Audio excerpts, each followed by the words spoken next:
आज पढ़ेंगे पंचम श्रेणी का संगति का फल, माने किसी के साथ दोस्ती करने से उसको क्या फल मिलता है, उसके बारे में एक स्टोरी है। बहुत सुंदर स्टोरी है और बहुत अच्छी शिक्षा भी मिलती है।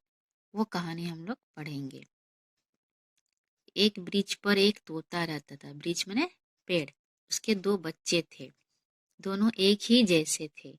एक का नाम था सुपंखी, दूसरे का नाम सुकंठी। दोनों के रूप, रंग, बोली, व्यवहार में कोई अंतर नहीं था, कोई अलग नहीं था। एक दिन आंधी आई। आंधी का मतलब तूफान। बिजली चमकी, बादलों का घनघोर गर्जन हुआ। गर्जन माने आवाज, जोर से आवाज को गर्जन बोलते हैं। आंधी में दोनों तोते के बच्चे बिछुड़ गए। बिछुड़ गए माने अलग हो गए। एक तोते का बच्चा चोर लुटेरों की बस्ती में, दूसरा एक ऋषि के आश्रम में जा पहुंचा। सुपंखी चोरों और डकैतों की भाषा सीखने लगा और सुकंठी ऋषि के आश्रम में अच्छी बातें सीखने लगा। धीरे धीरे कई वर्ष बीत गए। एक दिन उसी राज्य का राजा अपने साथियों के साथ घोड़े पर सवार होकर शिकार के लिए निकला। घनघोर जंगल में उसके साथी रास्ता भटक गए। राजा को प्यास लगी। उसने एक सरोवर के पास पहुंचकर पानी पिया। सरोवर माने तालाब। और पेड़ के नीचे थकान मिटाने के लिए लेट गया। कुछ देर बाद उसे नींद आ गई और अचानक राजा को एक कर्कश वाणी सुनाई पड़ी। कर्कश माने कटु। पकड़ो पकड़ो, राजा यहाँ सोया है। इसके गले में मोतियों की माला है और अनेक आभूषण भी है। इसे मारकर झाड़ी में डाल दो। आभूषण माने गहना। राजा हड़बड़ाकर उठ बैठा। राजा ने देखा कि पेड़ पर बैठा तोता ये सब बोल रहा है। राजा का आश्चर्य हुआ और वो घबरा गया।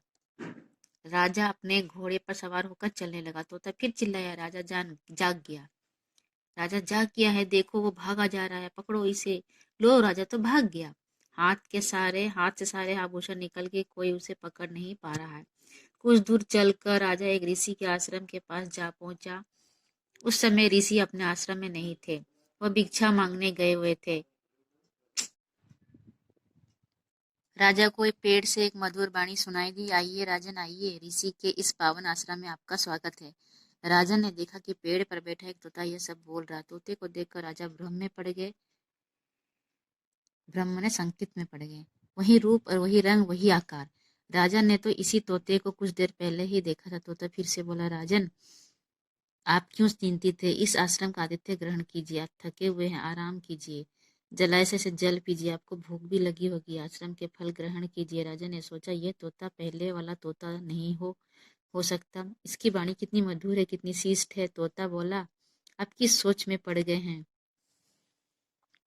राजा ने कहा, मुझे कुछ समय पहले एक तोता मिला था, परंतु उसकी वाणी बिल्कुल भिन्न थी। तोते ने कहा, मैं समझ गया महाराज, वो मेरा जुड़वा भाई सुपंखी है। मैं सुकंठी हूँ, वह बुरे लोगों के साथ रहता है।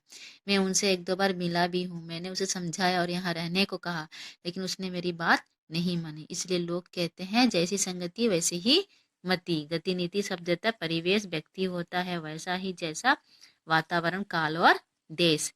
मैंने जैसा संगति होता है, जैसा साथी होता है, वैसा ही बुद्धि होता है। मति मने बुद्धि, और उसका सारा चाल चलन सब उसको वैसा ही देता जैसा परिवेश रहता है। मैंने वातावरण जैसा रहेगा वैसा ही सीखेगा।